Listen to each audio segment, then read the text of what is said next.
I dared to speak with veterans in mind, so apologies to my law enforcement brethren. I didn't do anything about first responders in here, but I do respect it, so I just want to put that out there. So good afternoon. I'd like to start by thanking Krista, the board, and each and every person in this room today for honoring the veteran community. I stand with you in honoring my brothers and sisters in service. Thank you for choosing me to represent this community. I'm humbled and honored. Let me start by saying, once a Marine, always a Marine. That distinction rings true for two reasons today.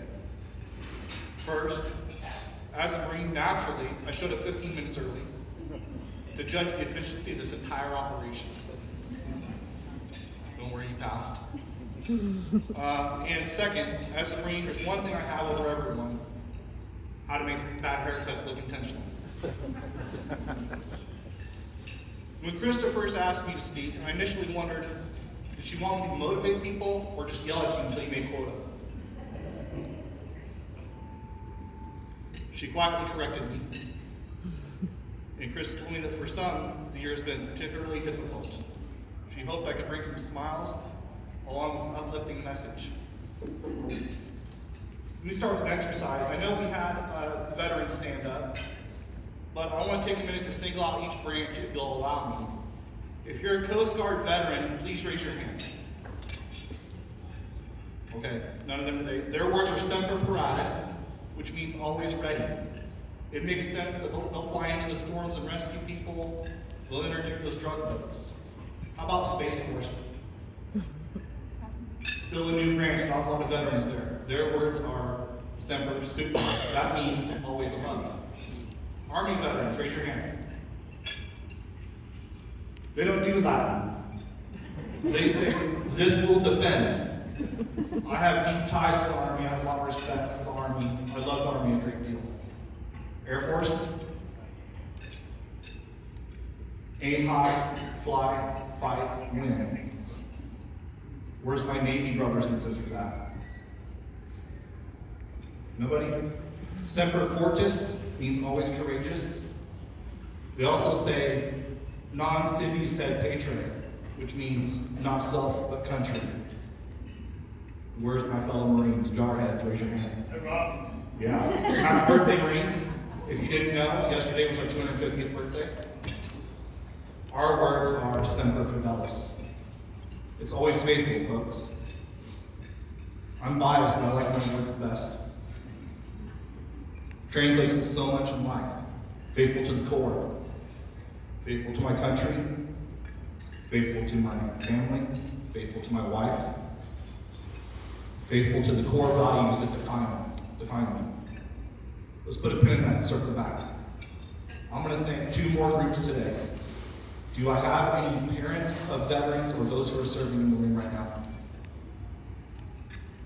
There's a silent community right there. That's the community that kept me going while I was in the Marine Corps. This is back before emails and video calls. My dad would write me letters, and that's what kept me going. The parents of the veterans.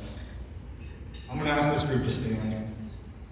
If you are the spouse of a veteran or someone who's currently serving, please stand up.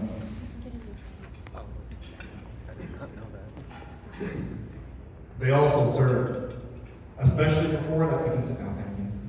Especially before the age of email and video calls, they would go long, long times without hearing from their loved ones, folks. Their sacrifice is real and underappreciated.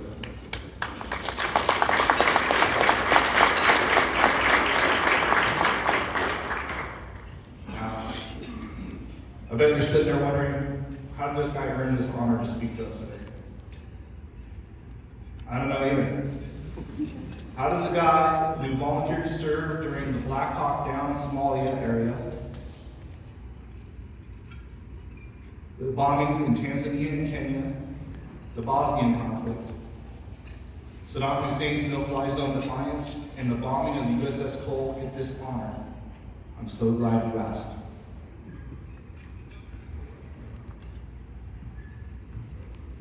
By the time we leave here today, I'll have accomplished my mission if I can help you see that this isn't about me at all. I'm going to share a few stories and my thoughts on core beliefs refined in service. During the next 30 minutes or so, I'm up here. I'd like to invite you about yourselves, to think about yourselves and your professions and how you can relate to what I'm sharing. Whether we're talking about life in a military flight line or managing a challenging client portfolio, it's about what service can teach us, all of us, about thriving in times of challenge. We can talk about demanding flight operations or complex and changing markets. Either way, we must learn how to adapt and overcome in the face of diversity.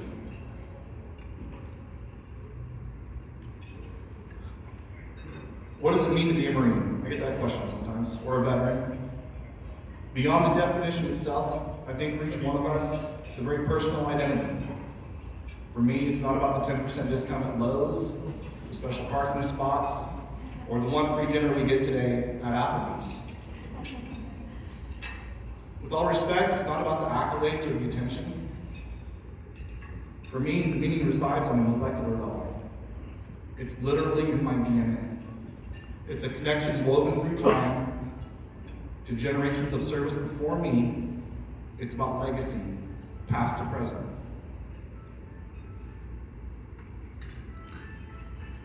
Both of my grandfathers served in World War II. That's my paternal grandfather, Henry Whittington, who I get my middle name from. He was Allied airborne from the 82nd in Europe. He died long before I was born, so I don't have any stories. What I do have is the gift of history books from that unit in that time. Normandy, Belgium, Battle of the Bulge. We're talking about Army history here. What he did as a man, I don't know, but the world knows and remembers the history of paratroopers on D-Day, jumping into Belgium during Operation Market Garden, encountering the German offensive near St. Vith. I grew up with my maternal grandfather's Navy stories from World War II. Jack King was an airframe mechanic aboard the USS Omni Bay. Same job I ended up doing in the Corps 50 years later, though on a very different aircraft. The Omni Bay was a smaller support carrier during the Marine operations in the Marianas, Western Pacific. It was subsequently struck by a kamikaze and sunk in the Sulu Sea near the Philippines. My father, Frank here, was drafted into the Army during the Vietnam conflict. He served in the 101st Airborne in 1969. Most stories, the ones that haunt a man's nightmares and cause him to question whether or not he will ever be accepted by God on his day of judgment, were never told to me. That's the test on whether or not a veteran you know is involved in the horrible experience of taking lives. They won't talk about it. They can't. You see, not all wounds bleed. And the most obvious proof I have of that statement is my dad. My dad died in 2019, unsure about how he would sit with God. Hamburger Hill, he was there. What bits I gleaned over time are too awful to put into this presentation today. Between my grandfathers and dad, until my own service, I also had an uncle in the Air Force and two cousins in Desert Storm, one in the Army and one in the Navy. No Marines in my family until yours truly. Look at this guy. That's like 135 pounds with that gear on right there. Another little interesting tidbit about this, how many people think that's the full uniform? It's like a shell they put on you, because they say you haven't earned an even below an anchor yet when they take that picture.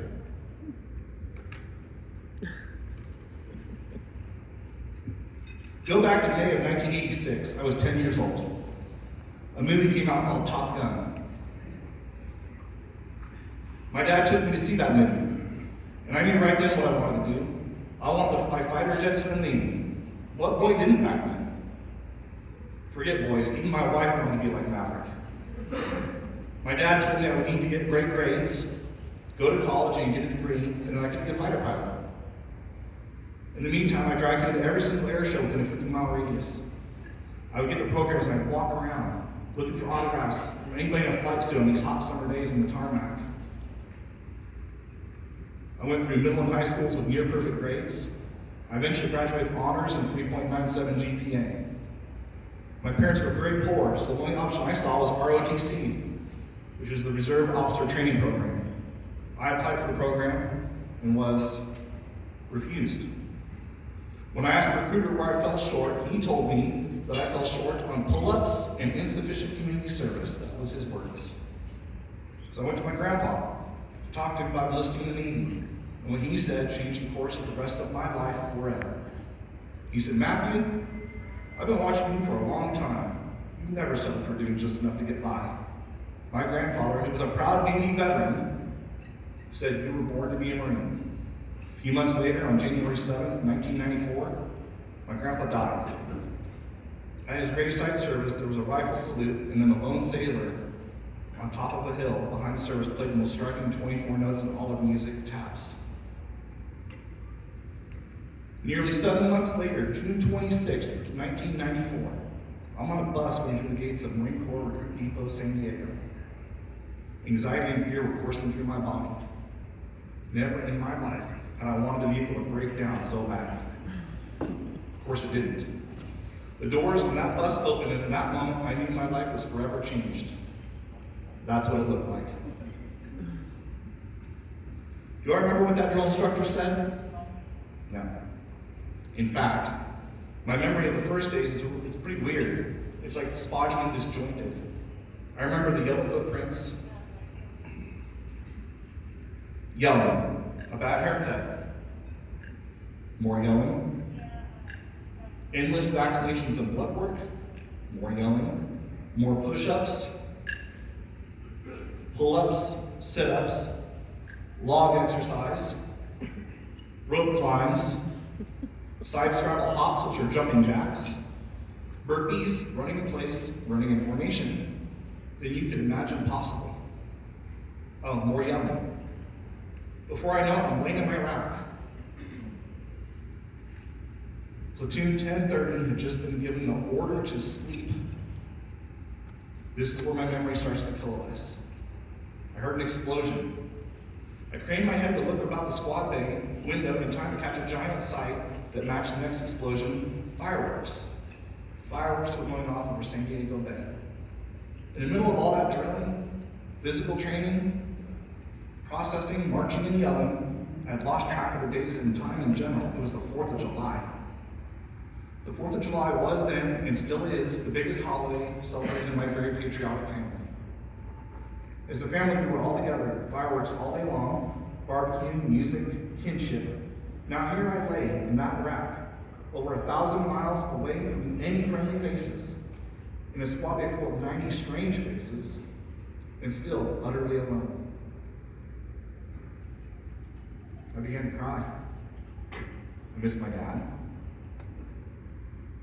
I missed my recently passed grandfather, my family, my friends, all of them. You know what happened next? Taps. Yeah, taps. The same 24-note masterpiece that had so powerfully rang out over the cemetery of my grandfather's service, only this time it felt different. This time it echoed with strength. I sobbed openly aloud. And I wasn't the only one. First, I recruited a few racks down, and then another. I wasn't alone after all. See, as a group, we were all stuck in that suck together. We were all missing our someones, all fighting through that self-doubt.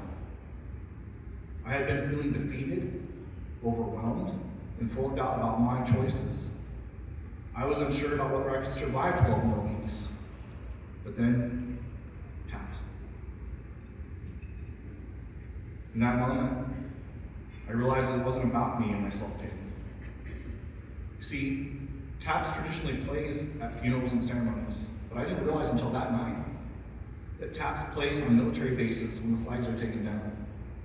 It was first meant as a symbolic signal to extinguish lights and sleep.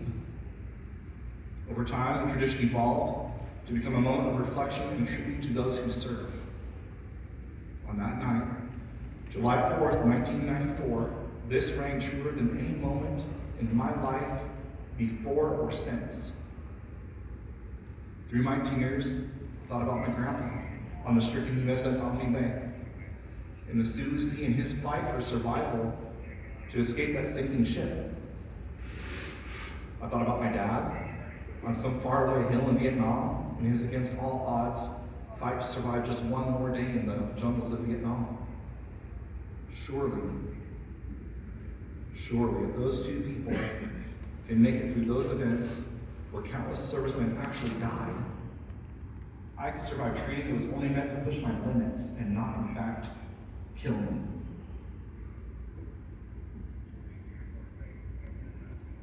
That night, laying in that rack, I realized something I've carried ever since.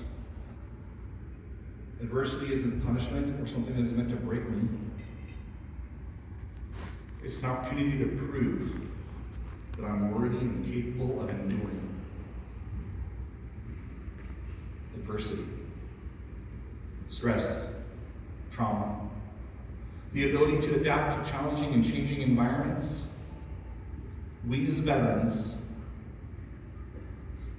endure in this way due to our training, resiliency, work ethic, personal values, and sense of purpose. Attracting new clients, maintaining relationships with existing clients, staying up to date with new regulations and technologies. You as professionals in the insurance business also face adversity. So, how are you going to overcome that adversity of differentiating yourselves in a competitive market? Certainly you're going to leverage technology to improvise. After that, we have more in common than you might have realized. Training, resiliency, work ethic, personal values, sense of purpose. Nearly 1 year later, I made it through all the schools the Corps required. I was assigned to Marine Light Attack Helicopter Squadron 369, the Gunfighters. Sergeant Bolin was my first NCO, which is a non-commissioned officer. He sends me out to an AH-1W Super Cobra to replace a missing screw on a cockpit windscreen, which is the canopy.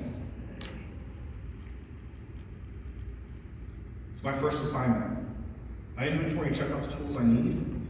I grab a handful of screws out of the hardware bin, grab my crane wheel, which is a flightline helmet, and I march out to that flight line to find that aircraft. Having found it, I replaced the missing screw, which was easily accessible from the outside of the aircraft. In my excitement, having access to a real military aircraft, all to myself, you know what I did next? Naturally, I climbed into that pilot seat just like I wanted to as a kid at those air shows.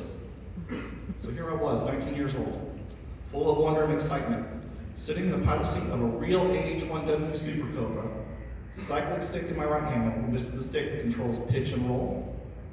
Collective in my left, this is the stick on a helicopter which makes it go up and down. And I have my feet on the pedals. I was ready to fly. And then, clink, clink, clonk. A screw fell out of my pocket and bounced around, but I don't know where. It could have just been on the floor, or it could have been around the flight control linkage for the pedals. That screw had just become what we call in the military community FOD. We love our acronyms in the Corps. FOD means foreign object damage. In military aircraft parlance, that's the leading killer of aircraft mishaps. A major contributor to those mishaps, I did a quick panic area search for the rogue screw, and I couldn't find it. I did the walk of shame back to that Sergeant Bolin in his impending wrath. He would undoubtedly have to ground the aircraft with maintenance control until the screw was located, thus disrupting flight operations, embarrassing my sergeant, and possibly my command. So I got back to that shop and I told the sergeant the whole story. He chewed my ass as I knew he would. And then he did what I failed to anticipate. He walked back out to that helicopter with me, flashlight in hand, and he crawled down head first into that cramped space, and he found my missing screw. We got back to the shop. He tersely counseled me on controlling my equipment and only doing what I had been assigned to do, no more. As punishment, I spent weeks on menial tasks, such as tow crews and wash crews, before I was trusted with another assignment. Yet, because I had gone straight to him, and I had not tried to hide my mistake or cover it up, that incident stayed between the two of us. Integrity. Surely the sergeant understood the severity of that missing screw around flight controls. He knew that aircraft was not safe for flight if we couldn't locate it. He handled the mishap on the lowest level without bringing unwanted attention to himself or me. He also knew I'd acted with integrity to own my mistake. He knew I was the only one who knew about that missing screw. He knew I could have just kept quiet and hoped for the best. But folks, aircraft do not fly safely on hope. So I did the right thing. Even when nobody was looking, I put safety for that flight crew ahead of my own shame and embarrassment. You also must conduct yourselves with integrity. Your integrity centers on fiduciary responsibilities to clients, ensuring their financial well-being. It can be tested when there may be conflict between your own financial incentives against the client's needs. You maintain trust with that client and long-term relationships when you continue to operate with integrity. You know, in preparing these remarks today and saying these words out loud, I guess I didn't realize until now what impact that day with Sergeant Nolan meant to me. It's like when you're a kid and you have siblings and you're fighting and you break something like a window or whatever, what do we all do? We all point at each other. Nobody owns it, so nobody gets in trouble with mom and dad, right? But when I dropped that screw, I was the only one out there. I wasn't going to point my finger at it. My options were to own my mistake or risk killing two people. In hindsight, it sounds like an absurd decision tree. But on that day 30 years ago, I was scared. It's funny. You know, at the time it wasn't some big dramatic moment. But isn't that how important lessons come? Quietly.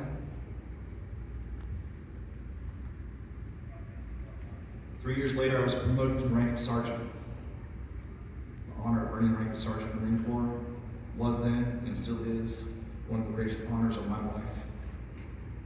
To help you understand why, let me start by sharing the words from a retired general spoken only 10 days ago. I was at the Marine Corps Ball in Tulsa.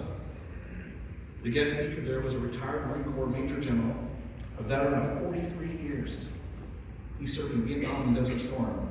He said he started as a private.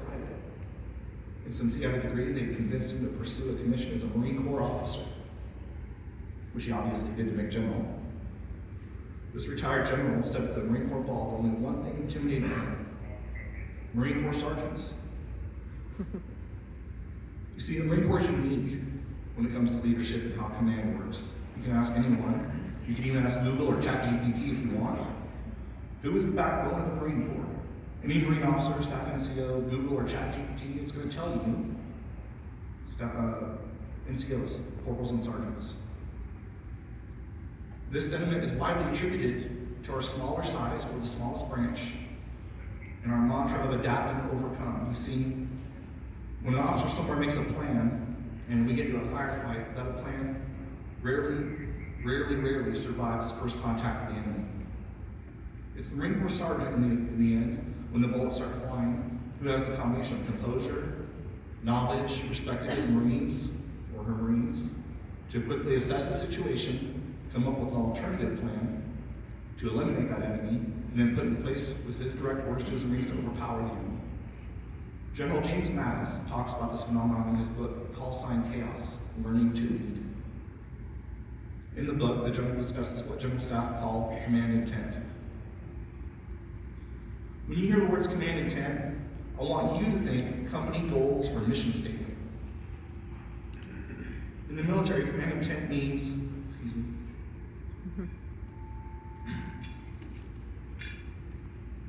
it means what we intend to accomplish by engaging in any specific action. It could be clearing a village of insurgents, or it could be, I need these 8 helicopters ready to fly by 5 p.m. It's an end goal. Foreign policy objectives are an end goal. A piece of land that needs to be taken and defended, or just something smaller like a functioning aircraft. What command intent is not is how admission gets done. Due to the Marine Corps size and focus on small unit tactics, the how is nearly always delegated down to non-commissioned officers, corporals, and sergeants. Small unit tactics bid on small unit leadership. Small unit leadership. When you hear small unit leadership, I want you to think independent office leadership. Where a Marine sergeant will lead a small team of 4 to 12 Marines, an independent insurance agent will run a small business team. It could be an account manager, reception, an office manager, and their own workload. Sometimes it's just you, right? A Marine sergeant must make important on-the-spot decisions where the lives of the Marines they lead are in balance without waiting for the officer's orders. You as independent agents must make decisions that affect your livelihoods and potentially the financial well-being of your families and your staff without corporate oversight. Marine Corps sergeants set the tone for their Marines through their own everyday behavior. In your offices, culture comes from how you show up daily, not some corporate slogan. And a Marine Corps sergeant doesn't wait for orders to accomplish a mission once a command intent is understood. Therefore, independent insurance agents don't either. We both succeed because we own the outcome. We own it. Perhaps my favorite leadership principle to embody as a sergeant was know your Marines and look out for their welfare. Where Sergeant Dolan's approach when I was new was to lead from a distance, my approach was more in the trenches, so to speak. I want to be on the job with my Marines. I focused heavily on building relationships. I think I missed a slide here. Yeah, here I am in the trenches. I wanted to be on the job with them, so I focused heavily on building these relationships. I wanted to understand my Marines, their strengths, what their threshold for stress was. I wanted to have my finger daily on the pulse of their morals. Be right there.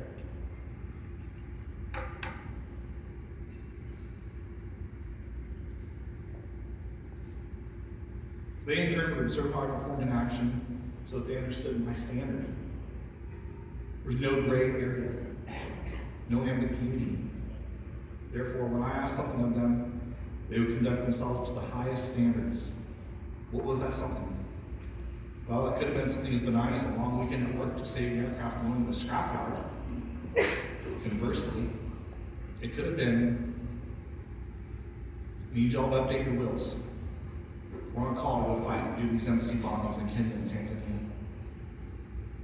Further, because of the time I invested in them on that flight line every day, my Marines understood pride was a personal commitment. It's a personal commitment. It's an attitude which separates excellence from mediocrity. This could be the difference between an aircraft safe for flight or a mishap, leading to loss of life. I'm going to take a minute to get a drink of water here. The first person who can find me in this picture, I'm going to give you a Snickers bar. You can't be my wife or kid.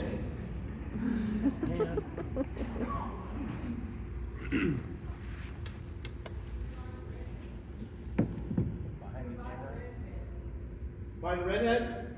No.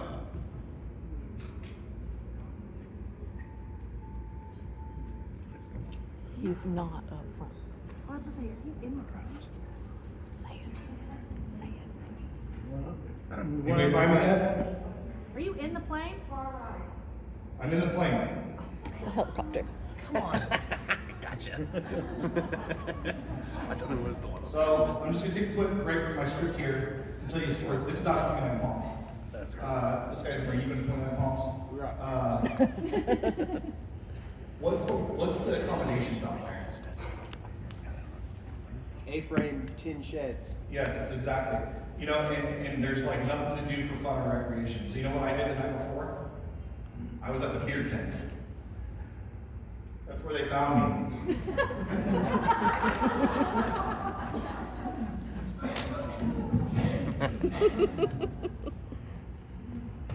Yeah, there I am. You never let me hear me with that one.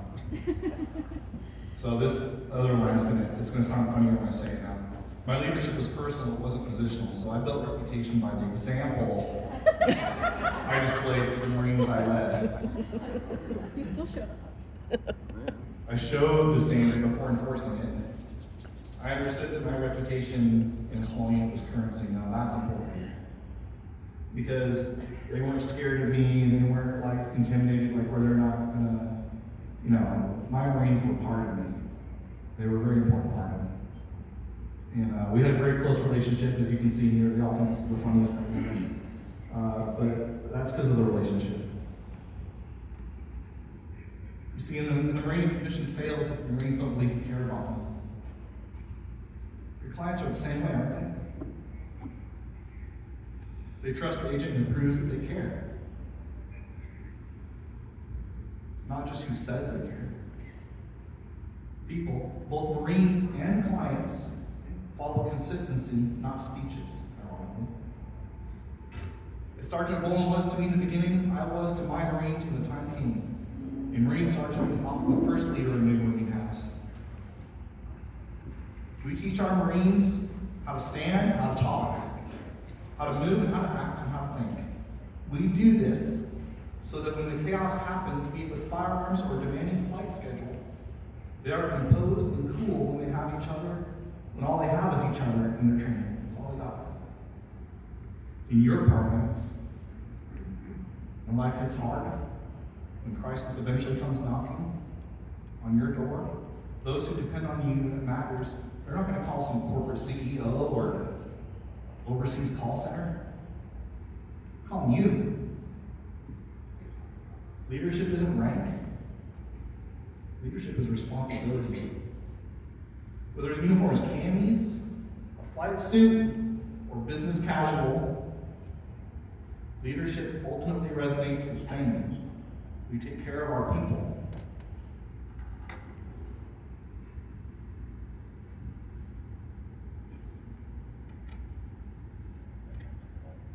So, what does all this mean for us here today? I told you about tears in the Marine Corps recruit squad bay, about a rogue screw threatening aircrew safety, and about sergeants being the heartbeat of the Marine Corps. I've shared stories of family, legacy, loss, and the lesson that sometimes the only difference between breaking and becoming is the sound of taps at the exact moment you needed it. There's one thing my time as a Marine taught me. It's that adversity isn't some cinematic showdown where the hero stands tall on the way, perfectly lit, music swelling. No, this isn't Hollywood. Adversity is usually you at 2 a.m., sweaty, frustrated, scared that you ruined everything, sitting in a helicopter cockpit, wondering how on earth you're going to explain, or how you're going to explain that you just dropped a screw in a multi-million-dollar aircraft and you can't find it. Adversity is ordinary. It's inconvenient. It's unglamorous. And most importantly, it's inevitable. But here's the silver lining. Adversity is also where we discover who we are, not who we want people to think we are. Not the polished version, the real version. And that real version matters. The real version is what separates the exceptional from the mediocre. We talk about integrity. And here's what makes integrity special and priceless. You can't just say, I'm a person of integrity, and make it so. No, integrity is something we prove. We prove it quietly. When nobody's watching. When we tell the truth, even when it costs us. When we own the mistake, even when our pride begs us to hide it. When we choose the hard right over the easy wrong. You know, by looking around this room, I can tell this rings true in your world too.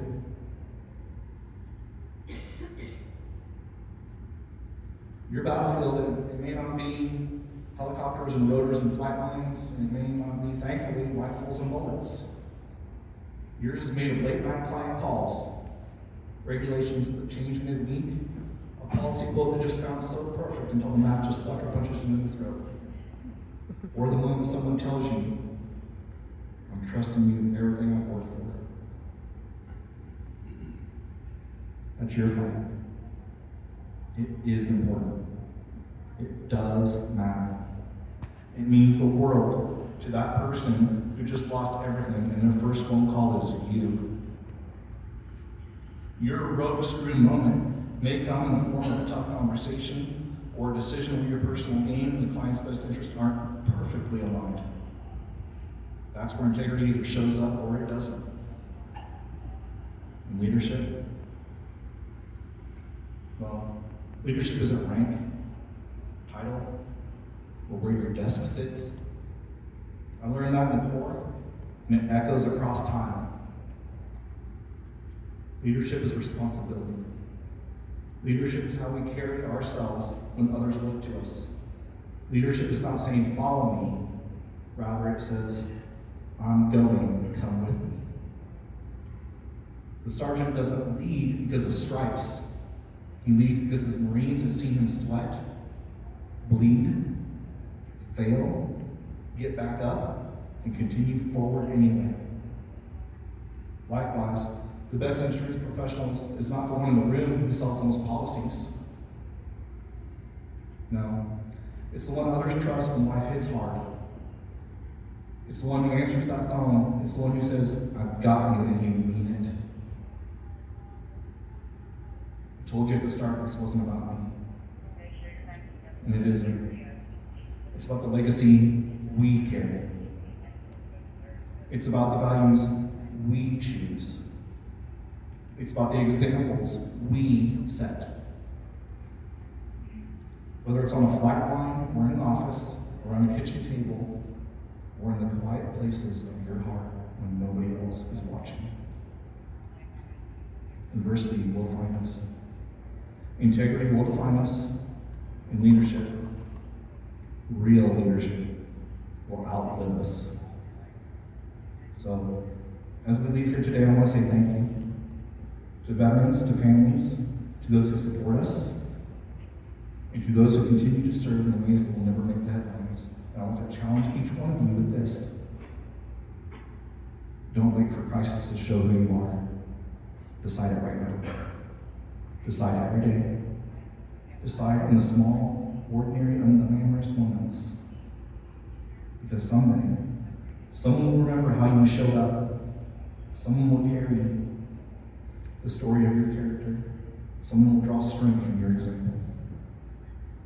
Legacy isn't what we leave behind when we're gone. It's also who we choose to be while we're still here. And we build it with adversity met head on, integrity forged in truth, and leadership lived through service. Then every single one of us, Marine, soldier, sailor, airman, first responder, or insurance agent, will have done something that matters. Semper Fidelis, always faithful, not just to my core, but to the values that make us worth remembering. Thank you.